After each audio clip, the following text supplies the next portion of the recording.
शिया के एक बहुत बड़े आलिम गुज़रे हैं, अल्लामा हिल्ली। उन्होंने एक किताब लिखी अल-फैन, जिसके अंदर उन्होंने बहुत सारी बातें लिखी।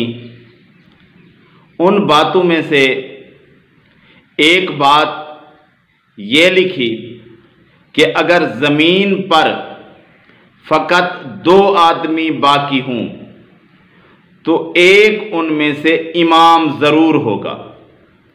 यानी अगर ज़मीन पर सिर्फ 2 आदमी ज़िंदा बचे तो उनमें से एक इमाम होगा।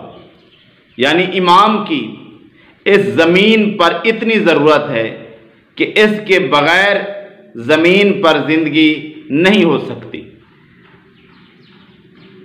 कैसे भाई? क्योंकि इमाम इनके नज़दीक हुज्जत हैं ज़मीन पर, इनके बग़ैर ज़मीन नहीं चल सकती। तो बात यह है कि अगर इमाम इतनी हुज्जत हैं और इनके कहने के मुताबिक 11 इमाम गुज़र चुके हैं, 12वां इमाम पैदा हो चुका है और अब गैब है, और लोग जो ये कहते हैं कि इमाम के बग़ैर किसी को कोई चीज़ समझ नहीं आ सकती, इमाम से ही शरीयत दीन लेना चाहिए, अब किससे ले रहे हैं? अब तो कोई इमाम नहीं है ना ज़मीन पर, एक है तो छुपा हुआ है ना, उसे तो कोई नहीं मिल रहा। अब ये हुज्जत से तो हम दीन नहीं ले रहे, हम तो वैसे नहीं ले रहे। ये जो शिया हैं, तेली शिया, इनके पास भी उस इमाम की तो कोई बात नहीं। एक तो ये बात रह गई। फिर भी ये कहेंगे कि इमाम मौजूद तो है, अच्छा भी मौजूद है। ये तो तुम कहते हो कि आखिर ज़माने में क़यामत से काफ़ी अरसा पहले ये इमाम ज़हर होगा, 12वां इमाम, उसके बाद ये अपनी हुकूमत करेगा। हम कहते हैं कि एक शख्स पैदा होगा पहले, वही आएगा, और ये कहते हैं कि पैदा हो चुका है वही आएगा। जो भी है, कोई भी है, आएगा, हुकूमत करेगा, लेकिन उसके बाद फौत हो जाएगा। तो जब वो फौत हो जाएगा इमाम 12वां, और इनके नज़दीक इमाम सिर्फ 12 हैं, जब 12वां इमाम फौत हो जाएगा तो उसके बाद तो कोई इमाम नहीं होगा।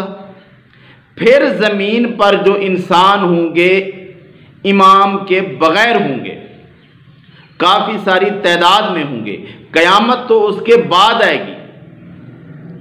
तो फिर ये बात कहाँ रह गई कि अगर 2 शख्स भी बाकी होंगे तो उनमें से एक इमाम होगा? या ये बात झूठी है, या 12 इमाम वाली बात झूठी है, फिर इमाम ज़्यादा होंगे, या फिर असल हकीकत ये है कि कोई इमाम नहीं है, इमाम सिर्फ अंबिया थे। आखिरी इमाम मोहम्मद रसूलुल्लाह सल्लल्लाहु अलैहि वसल्लम थे, उनके बाद कोई इमामत नहीं है, कोई इमाम नहीं है। और नबी सल्लल्लाहु अलैहि वसल्लम की इमामत के बाद इमाम शरीयत थे वो। उस इमामत के बाद अब इंसानों को किसी इमाम की कोई ज़रूरत नहीं है और कोई इमाम नहीं आएगा। और अगर ये बात सच्ची है जो ये कह रहा है, तो फिर कौन सा इमाम होगा? 12 तो ख़त्म हो जाएंगे, फिर 13वां, 14वां, 15वां और इमाम बनाए।